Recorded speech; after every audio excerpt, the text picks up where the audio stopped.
सीता जी का श्रृंगार कर रहे थे। आप कहोगे महाराज चित्रकूट में श्रृंगार देखो, सोने चांदी के आभूषण से श्रृंगार नहीं कर रहे थे। एक बार चुन कुसुम सुहाए, कुसुम मानी फूल, हुआ कि नहीं हुआ? फूलों की कलियों के सुंदर सुंदर हार बनाए गए और सुंदर हार बना के प्रभु राम ने श्री किशोरी जी को पहनाया। अच्छा, ये नियम है कि पति पत्नी को सुंदर सुंदर सोने के हार पहनाता है कि नहीं पहनाता है? पहनाता है, ये नियम है। लेकिन इस बात पर कभी आपने विचार किया, जब परिस्थिति अच्छी होती है तो सोने का हार पति पत्नी को पहनाता है और पत्नी प्रसन्न हो जाती है। लेकिन परिस्थिति अगर बिगड़ जाए तो माताओं, यदि श्री राम की कथा आप सुन रही हो तो आज संकल्प ले लेना, प्रभु श्री राम और मां जानकी ने जिस चरित्र का अनुसरण किया है, राम कथा सुनने वाले अबाल वृद्ध नर नारियों को वही चरित्र का अनुसरण करना चाहिए। परिस्थिति यदि अच्छी हो कोई बात नहीं है, पति सोने का हार पहनावे, लेकिन परिस्थिति कहीं अगर बिगड़ जाए तो पति से रूठना नहीं। परिस्थिति अगर बिगड़ गई है तो पति के हाथों से पुष्पों का हार पहन करके प्रसन्नता जाहिर कर देना। निश्चित रूप से एक दिन वो समय लौट करके आएगा कि इस गले में सोने के हार जरूर आएंगे, सोने के हार जरूर तुम्हें पहनने को मिलेंगे। भगवान वापस वो परिस्थिति लाएंगे, लौटाएंगे, ये प्रभु के हाथ की व्यवस्था है। लेकिन समय यदि थोड़ा बहुत विपरीत है, परिस्थिति अनुकूल नहीं है, तो ऐसी कंडीशन में हमें फूलों का हार पहन करके ही संतुष्टि जाहिर करनी चाहिए। ये राम कथा प्रेरणा दे रही है। एक बार चुन कुसुम सुहाए और निज कर भूषण राम बनाए। बोले कब बनाए? जब बनवासी भेष में भगवान राम थे। राज विलोचन राम चले, तज बापू को राज बटाऊ की नाई। भगवान राम ने राजपाट छोड़ा, सोने के महल छोड़े, सारी सुविधाएं छोड़ी और चित्रकूट में बनवासी के भेष में रहे। तो श्री किशोरी जी भी बनवासी के भेष में रही। भगवान राम लक्ष्मण कुश के पत्तों पे सोए, कुश की कुटीर में रहे हैं, कुश की आसन पे लेटे हुए हैं। बोलो लेटे कि नहीं? पत्तों की सैया बनाई गई है, उस पर प्रभु विश्राम कर रहे हैं। इसको कहते हैं समय। इसको क्या कहते हैं? समय। इसलिए मैं कहता हूं, कभी समय अगर ऐसा आ जाए कि तुम्हारे घर में अगर सुविधाएं दूर हो गई हैं, तो उस समय तुम यही समझ लेना कि बनवासी प्रभु राम की कृपा हमारे ऊपर हो गई है। अब बनवासी राम ने जैसे समय व्यतीत किया, वैसे ही हम सब मिलकर के परिवार के सहित समय व्यतीत करेंगे, क्योंकि ये सिद्धांत है। मैं एक बात कहता हूं, महाराणा प्रताप ने संकल्प लिया था कि मैं सिद्धांत को नहीं छोड़ूंगा और सुविधा से बिकूंगा नहीं, सुविधा पर बिकूंगा नहीं और सिद्धांत कभी छोड़ूंगा नहीं। ये किसने संकल्प लिया था? महाराणा प्रताप ने संकल्प लिया था। लेकिन मैं कहता हूं, संकल्प लिया था महाराणा प्रताप ने, लेकिन पत्नी और पुत्र ने बोलो साथ दिया कि नहीं दिया? जब महाराणा प्रताप ने महल छोड़ा और अरावली की पहाड़ियों में रहने लगे, तो बोलो पुत्र और पत्नी ये सभी उनके साथ रहे कि नहीं रहे? पत्तों पे सोए कि नहीं सोए? झरनों का पानी पिया कि नहीं पिया? घास की रोटियां खाई कि नहीं खाई? इसको क्या कहते हैं? याद रखना, महाराणा प्रताप ने भी बनवासी राम का चिंतन किया था। इसलिए मैं कहता हूं कि रामायण पढ़ते रहना चाहिए। ये आचार संहिता है रामचरितमानस। 9 लाख साल पहले भगवान राम ने अपना चरित्र अयोध्या से लेकर के दक्षिण भारत को क्रॉस करते हुए लंका तक भगवान श्री राम पहुंचे और उधर भगवान राम लंका से वापस अयोध्या आए। ईमानदारी से बताओ, भगवान राम ने जो जो कार्य किया है, जो जो राम का चरित्र हुआ है, रामचरितमानस का निर्माण उसी आधार पर हुआ कि नहीं हुआ? और यदि रामचरितमानस का निर्माण उसी आधार पर हुआ है, तो हमें भी अपनी जिंदगी रामचरितमानस पर आधारित कर देनी चाहिए प्यारे। तो जैसे प्रभु राम की विजय हुई है, वैसे हमारी भी विजय होती रहेगी। हम कभी पराजयी नहीं होंगे, सदा विजयी बने रहेंगे, लेकिन आधार बनाना पड़ेगा रामचरितमानस को। बिना रामचरितमानस के आधार के हमारा कल्याण होने वाला नहीं है। तो आज चुन कुसुम सुहाए और निज कर भूषण राम बनाए, भगवान ने श्रृंगार कर दिया। तो जयंत से इंद्र कहता है कि श्रृंगार किया तो क्या, तुझे क्या लेना देना इससे? कहे बस यही तो बात है कि मैंने ये कहा कि अखिल ब्रह्मांड नायक जिसे कहा जाता है, आज वो पुष्पों का हार बना के अपनी पत्नी को पहना रहा है। ठीक है, अयोध्या का राज वैभव अगर साथ नहीं दे रहा है तो कैसा अखिल ब्रह्मांड नायक है जिसने चित्रकूट में अपना वैभव क्यों नहीं तैयार कर लिया? अयोध्या के वैभव पर आधारित क्यों रहा वो ब्रह्म? वो ब्रह्म को अपना वैभव चित्रकूट में तैयार कर लेना चाहिए था। भले ही अयोध्या के खजाने से सोने के हार ना आते, अपना हार नहीं बना सकता था वो? इतनी भी ताकत नहीं है। तो इंद्र ने कहा तुम चाहता क्या था ये बता। तो जयंत बोला कि मैं प्रभाव देखना चाहता था कि कितना बड़ा प्रभाव है। इंद्र बोला देख लिया प्रभाव?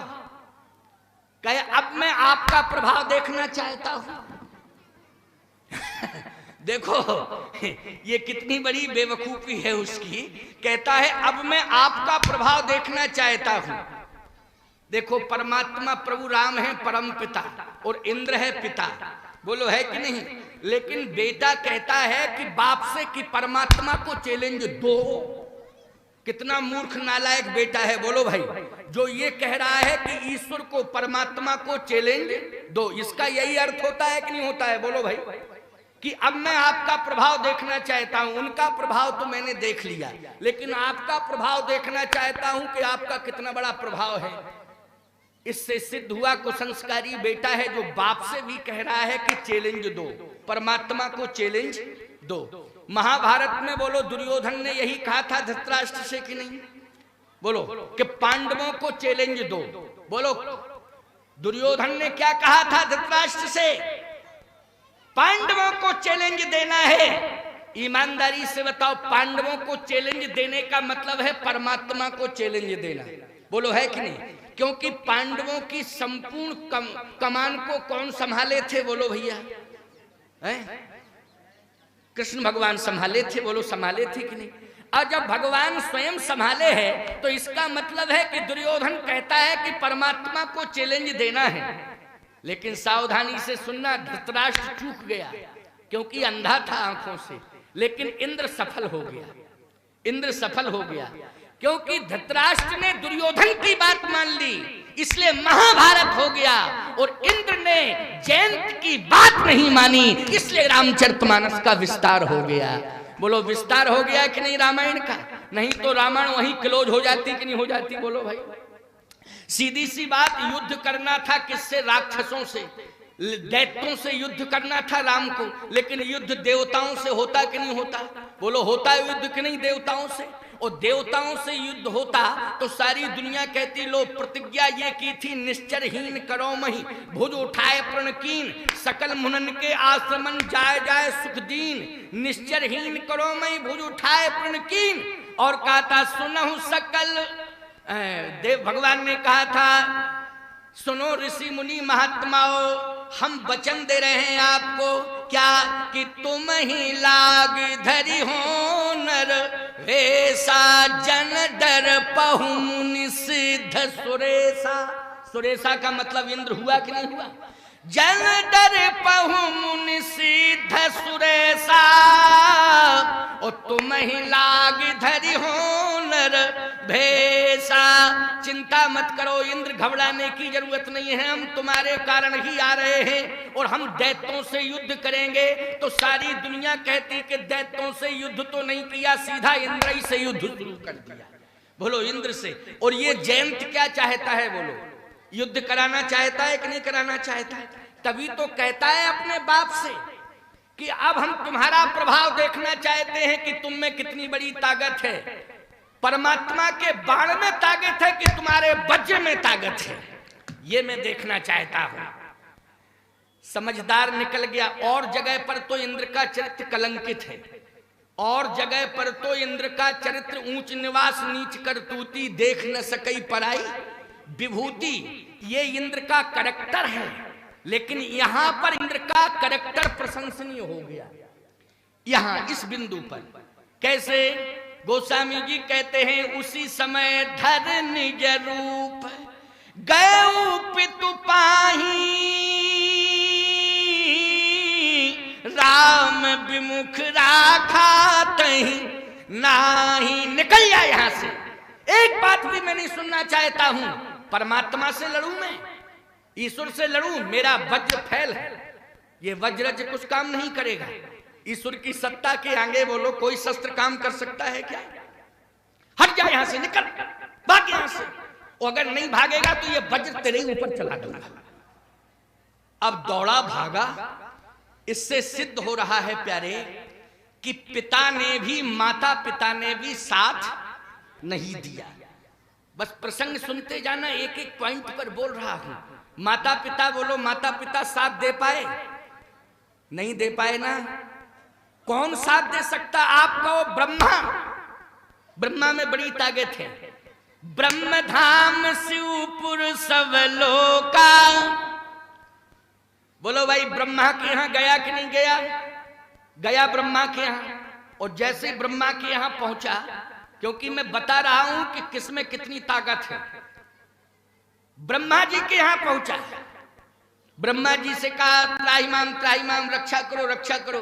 अरे ब्रह्मा जी बोले, इतने बड़े आदमी का लड़का है, ऐसी बात क्यों बोलता है? आजा बैठ। पैसे वालों के लड़कों को थोड़ा सा